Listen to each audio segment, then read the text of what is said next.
Jio Platforms has filed for what could become the biggest IPO in Indian capital market history. The company is expected to raise up to $4 billion or over 37,700 crore rupees, which would dwarf LIC's 21,000 crore rupees IPO in 2022. But here's the important detail. This is not an exit IPO. The initial filing document or the draft red herring prospectus says it is a fresh issue of up to 27 crore shares with no offer for sale. That means existing investors are not selling. Their stakes will come down only because of dilution. Now, those investors, that cap table is the real story. Reliance Industries owns 66.4% of Jio Platforms.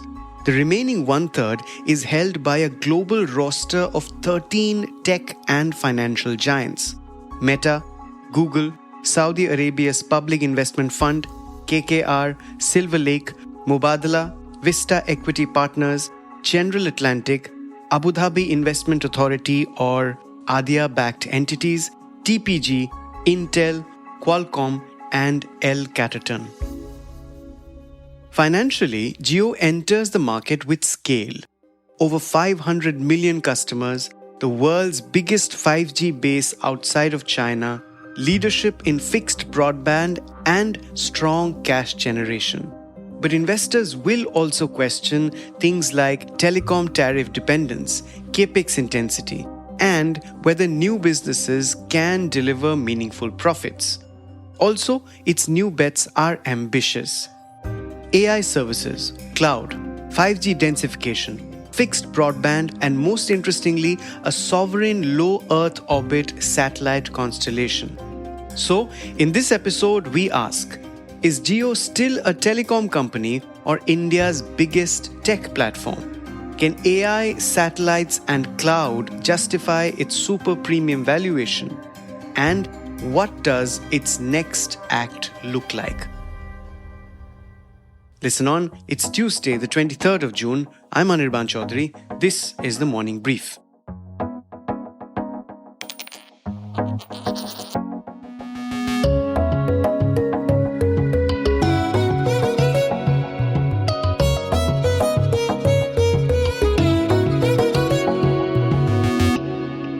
My guest today is Kalyan Parbat, my former colleague at ET and its telecom guru, now an independent writer and consultant. Hi Kalyan, very warm welcome to the Morning Brief. So good to have you back. Such a joy to be back, and I reciprocate the same emotions. Right. Okay. So we are discussing what every telecom and even tech reporter must be, an expert must be talking about now, which is the upcoming Jio IPO, which is most likely the biggest India has ever seen. Let's start with your top takeaways. You must have gone through the DRHP. What are your top takeaways? I think promises, like you rightly said, this should be the biggest public offering in Indian capital market history. So, a couple of things. The whole idea of doing a fresh issue, I think, is a fantastic prospect. The good thing is that whatever proceeds come in, that goes in directly to the company, as in Jio Platforms. And the exciting bit is that, as the DRHP says, that up to 27,500 crores out of the proceeds, which is about 4 billion US, is the total issue estimated size. So 27,500 crores out of that, if that goes into prepaying loans, that will bolster Jio Platforms' financials. And they'll be in a position to invest very strongly in 5G expansion, densification. Their major plans into LEO satellites, which is the big thing next for Jio, and the big push towards artificial intelligence. And I would also imagine cloud services. So these would be some of the major areas where Jio would be focusing on, and also expanding their fixed broadband connections and their market. And the other key takeaway for me is assuming that the geopolitical headwinds and the war in Iran sort of eases and the US and Iran come to some sort of a lasting peace treaty. In that sort of a scenario, a strong listing from Jio Platforms can galvanize the IPO momentum in India and create a huge opportunity and revive interest in the Indian equity market. All right. Okay. That's very well put, Kalyan. Let me come to the point in the IPO which has intrigued and interested me the most, which is its satellite ambitions. Tell me, is LEO the next frontier? And also, how critical is a sovereign satellite constellation, which is what Reliance must seems to be planning? How critical is it in India's security interests? So, to put it very simply, a sovereign constellation, a low Earth orbit constellation, would give Indian regulators more control on what data gets generated and flows out of India. So they'll have more control on the traffic, on the satellite broadband traffic that is getting generated out of India. So that is where they've evinced a very strong interest to set up their own constellation. And if they manage to do so, they will be the first Indian player to have its own constellation. Because right now, the others are essentially pretty much global. Starlink is global, Eutelsat is also global, Amazon Leo is global. So Jio having its own ambitions to have its own constellation would definitely be music for the ears for Indian regulators at the DOT, because they'll have more control on a network which is controlled by Indian interest. As you will have noted, there's a lot of buzz about Starlink's proposal. They have huge ambitions. They are the biggest LEO player in the world today, and they want to come into India in a major way. But their security approvals are still pending. As per media reports, the government apparently is not very comfortable with a particular technology that Starlink has, which allows their latest generation LEO satellites to connect with each other. In such a scenario, the government feels there is the risk of Indian data traveling into hostile jurisdictions where the government of India may not have adequate control on that data, because it will bypass Indian gateways. So, which is why the timing of Jio's, LEO expansion, it comes at a very interesting time, because Jio is talking about setting up 1650 to 1700 odd satellites. So that is fairly large. Obviously, they'll need the DOT's support to get the orbital slots, because it's a strategic sector which they want to enter into. Very simply, Kalyan, as someone who's been covering this for so long, to someone who doesn't know much about it, tell me, what are the challenges that would accrue in Reliance plans of setting up this sovereign satellite constellation? So typically, they will need to. They can't obviously do this themselves. Geo will require close coordination with the government of India to get the orbital slots in space through discussions with the International Telecom Union and other regulatory bodies. So they'll need to work very closely with the Department of Telecom, the Department of Space, and certainly the InSpace, which is the space regulator. So that process could take anything between 2 to 3 years. But the interesting thing is Geo already has plans to lease satellite capacity from global players, right? They already have a partnership with Luxembourg-based SES. So for both LEO and MEO. So once the satellite spectrum rules, pricing rules, and the assignment rules are finalized by the DOT, Reliance and the security approvals also come through. Reliance will be in a position like others, like Eutelsat OneWeb. But the sovereign constellation is a separate ambition altogether, which will run in parallel. And that exercise will take 2 to 3 years. So, Kalyan, Reliance has a lot of AI plans. It keeps Mukesh Ambani, his sons, they keep invoking AI at every conference and, of course, at AGMs. Where exactly does a telecom company fit in the AI story? So, they've announced, I think earlier this year, somewhere, I think Mukesh Ambani said that they plan to invest about $110 billion in AI technology. So, obviously, that is a staggering ambition. And they have Reliance Intelligence, which is the AI unit. Now, Jio wants to use embed AI into the network, so which is quite fantastic and visionary in the sense they'll have something called Hey Jio, which is an AI agent which will take commands from the consumers and directly help them do call transcriptions and stuff. And book orders, get food, get hotel bookings, book flights, do call transcriptions of meetings, circulate between colleagues. So, it's staggering in potential. But I have one concern, or rather one issue with the whole concept. That is, Today, when you and I talk, we are talking from point A to point B within the network over a mobile network, right? And the discussion is confidential. But in an AI scenario, once you have AI, you have an AI agent, then obviously that agent will need to listen to the conversation. You understand? Or else, how will you transcribe the call? Or send as a summary, a good value-added summary. He won't be in a position to do that, right? So there could be issues around privacy, which there could be some discussion. I foresee that these are some of the things. And another thing, when you want to embed AI into a mobile network, you need to ensure a very high quality call. you know, Call quality often is not so reliable when you're doing a mobile to mobile call because of spectrum issues and what. And this is a national scene. It's not specific to a company. It's the biggest operator. They have 525 million customers as of March. They had.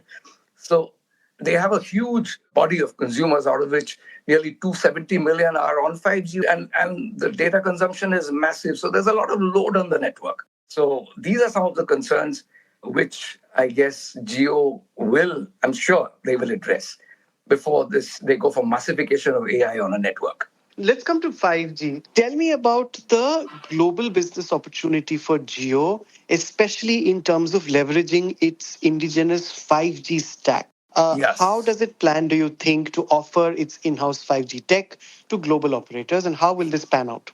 So this can be a very interesting business. Like as the DRHP rightly notes, there are close to 2.3 billion mobile users worldwide. They are subscribers of international telecom operators who are yet to go 5G. Okay, so here is a huge opportunity. Jio sees a huge opportunity here to offer its indigenously developed 5G stack, both software and networking elements, to these international operators to help them accelerate their 5G rollouts in the select markets wherever as the 5G rollouts are yet to happen. So that is a potential $70 billion revenue opportunity. In addition to that, there is another $145 billion opportunity in expanding the FWA, the fixed wireless access play. That is another Right. 5G business opportunity. So there's huge opportunities there that the company sees for expanding using their 5G stack, both for helping international companies accelerate their 5G rollouts and also to tap into the fixed wireless access opportunity, 5G based FWA opportunity overseas. Got it. Got it. Now, okay, Jio's playbook, like in all its businesses, has always been, sell cheap and sell to as many Indians as possible.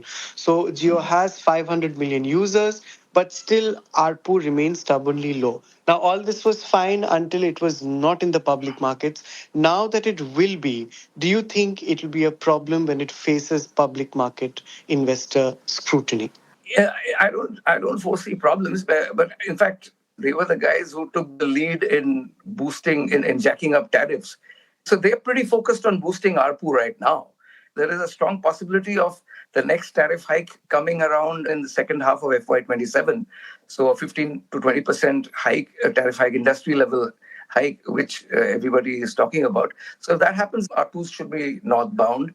But my point is different. In fact, Jio somewhere is themselves, they've cautioned that tariff hikes alone may not do the trick because there could be heightened competition going forward. Correct. And the customer being very fickle might downgrade to a low value plan because we're talking about a three-player scenario. Now, hopefully, Vodafone with the AGR more or less resolved will emerge stronger and they will also be a third player in the game. So there could be more competition. But then, having said that, Geo's plans to get into satellites, that could be a huge new revenue opportunity going forward, satellite broadband, because that helps you to connect to unconnected areas. That is where there could be new revenue opportunities for Geo. Network slicing could emerge as a new technology, big time for Geo. Network slicing basically is when you're partitioning portion of the network, portion of that 5G pipe for a specific target audience for a high-end service. It could be for a bank, it could be for an aviation company, it could be for an automobile company, all kinds of value-added services. But then again, there's a debate going on that network slicing, when you do it, you need to ensure that you're not running afoul of net neutrality rules. Because there is a concern that if network slicing is arbitrary and not responsible, it could lead to a degradation of services for prepaid users who make up more than 90% of India's mobile population.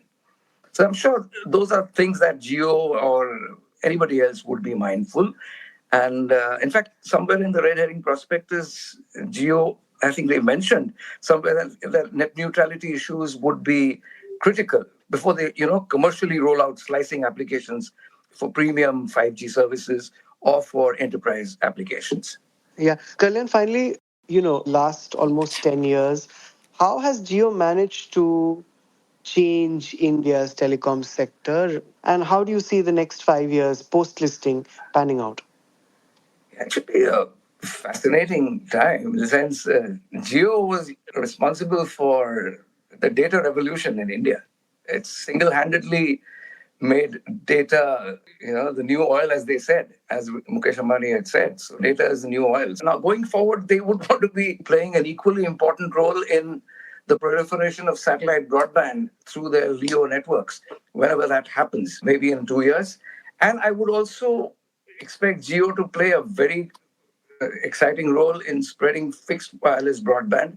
Already they're doing a lot of work through air fiber, so that should pick up speed in the coming years. And I see the possibility of enterprise, slicing based applications, more value added tech, more AI coming in. So Geo from 4G is now a full stack 5G player. They've already said that by 2030, they plan to convert their entire base to 5G. So I see a lot of 5G network densification happening in the coming years. I also see them playing a cutting edge role in 6G technology development.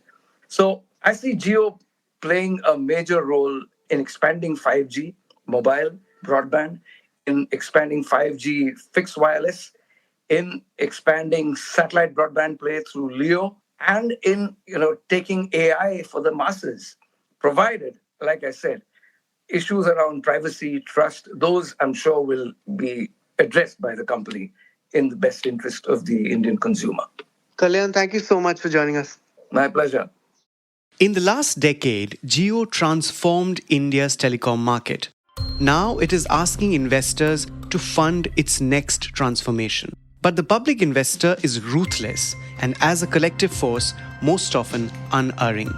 Whether it sees a telecom operator with ambitious side bets or a genuine technology platform with multiple growth engines will be one of the most consequential questions of this IPO and Jio's future.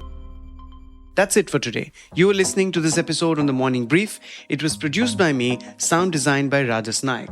Keep listening to our podcasts on your favorite listening platforms. Stay tuned.